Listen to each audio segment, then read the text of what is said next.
Big good one here, and eventually we will like, subscribe, share, comment, all that good stuff, help promote and rank up my channel. So I'm going to be reviewing Godzilla 2014 in light of the fact that Godzilla vs. Kong comes out in just a few days. I'm going to be reviewing all these movies leading up to the release of that one. So, I'm not very familiar with King Kong and Godzilla, not like hardcore. I had a cousin who was a hardcore fan, absolutely loved the movie monsters. All of them had toys, collectors, stuff, cards, everything you could imagine. Knew all the films, all the different monsters, had the black and white versions, everything. Just hardcore, obsessed with it, and loved the hell out of it. Unfortunately, he's dead, and I'm going to be watching all this stuff for him, enjoying this stuff, because he would love to see a modern take on Godzilla vs. Kong in this fashion. He would have blew his load over that trailer. So let's get to it.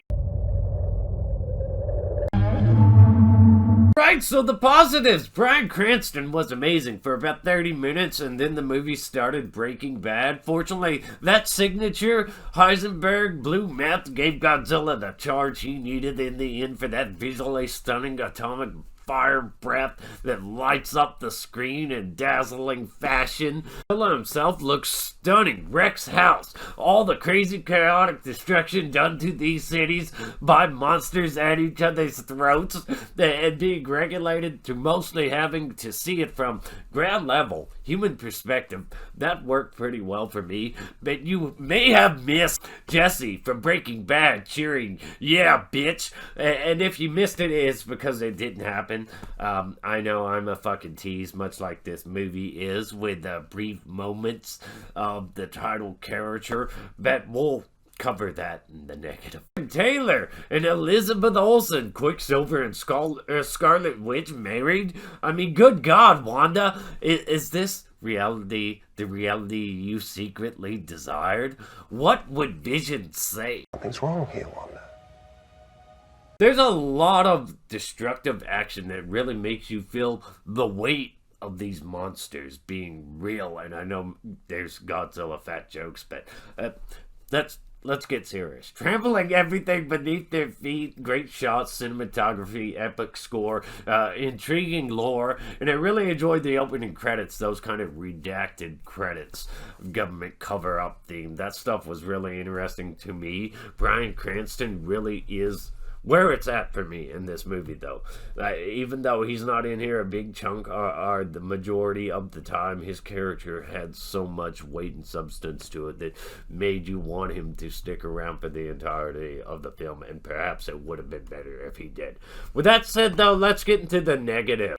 So Godzilla and Bryan Cranston are the best characters in here, and you get the least time with them. And as much as I like the other actors and don't hate their characters, they leave a lot more to be desired.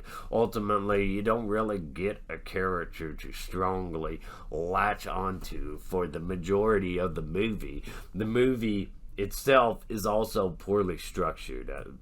There's a lot of great build-up for delayed climax, and it gets a bit disorienting and all over the place. A lot of stuff. Now, the cutting away from Godzilla to newsfeed fight Godzilla, it just feels like a bad shift from...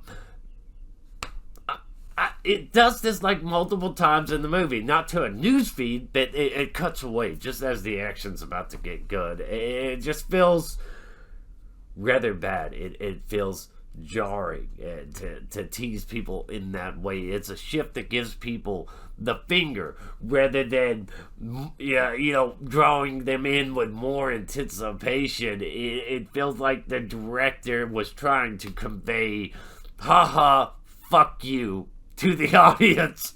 So a lot of the plot is silly too. A lot of what the military does is silly, and you probably shouldn't take it too serious.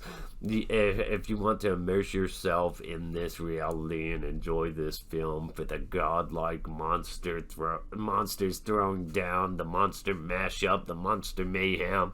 I'm not a fan of the nighttime dark lit shit. Too much of it. There's just too much of it. But also, it really pays off when shit starts to glow blue and Godzilla starts lighting shit up. With that said, though, let's move into the overall score, my final score for this one. Alright, so, final score on this, 7 out of 10. This updated version of legendary movie monster that respects its roots, fulfills that promise of mass destruction, monster mayhem with interesting lore, builds a lot of anticipation, has some strong shots, action, ultimately, though, is disorienting, very dark visually, focuses on bland characters, has bad pacing, it has prolonged teasing when it becomes unnecessary at a certain point.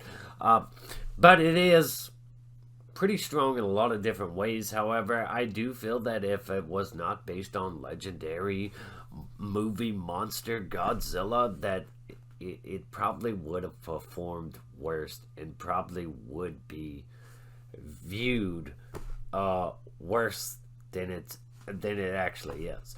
With that said, though, I will be, of course, reviewing all the other movies within this continuity. This isn't one I look to revisit anytime soon. Let me know your thoughts and opinions on this film, though. Fake Goodwin here. Eventually we will. Like, subscribe, and if you do, look out for those next reviews. Kong Skull Island, Godzilla, King of the Monsters, and ultimately to the final Godzilla vs. Kong. Stay awesome.